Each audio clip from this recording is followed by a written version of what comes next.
আমার প্রবাসী স্বামীকে ফেলে প্রবাসী স্বামীর সকল অর্থ সম্পত্তি নিয়ে আমি আমার ভালোবাসার মানুষের কাছে ফিরে আমার বিয়ে হয়েছে এক ইতালি প্রবাসীর সাথে। আমি যখন কলেজে পড়তাম একটা ছেলেকে খুব ভালোবাসতাম।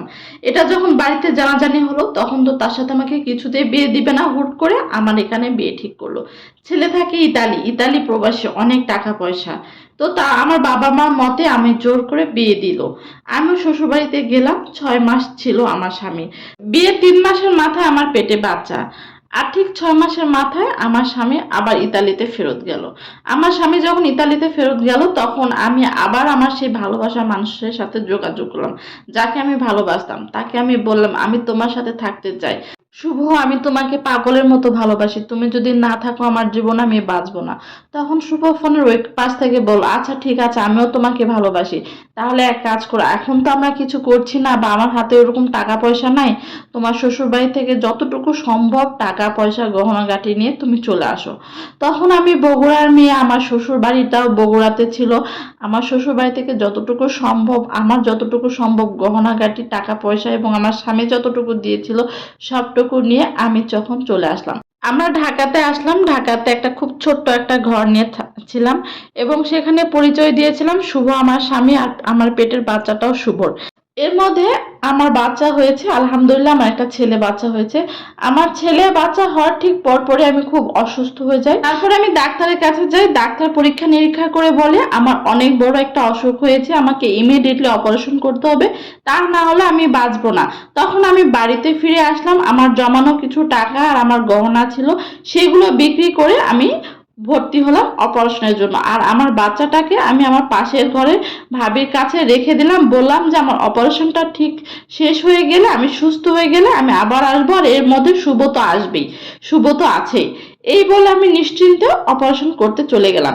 আমার অপারেশনের কিছুদিন পর আমার বাসাওয়ালা যায়, আমার বাসাওয়ালি বলে যে শুভ নাকি আমার রুম থেকে সমস্ত জিনিসপত্র চুরি করে নিয়ে গেছে, আমার যত গহনা গাটি সব কিছু চুরি করে নিয়ে চলে গেছে, এমনকি আমার বাচ্চার খোঁজ নেয় না এবং আমারও খোঁজ নেয় না।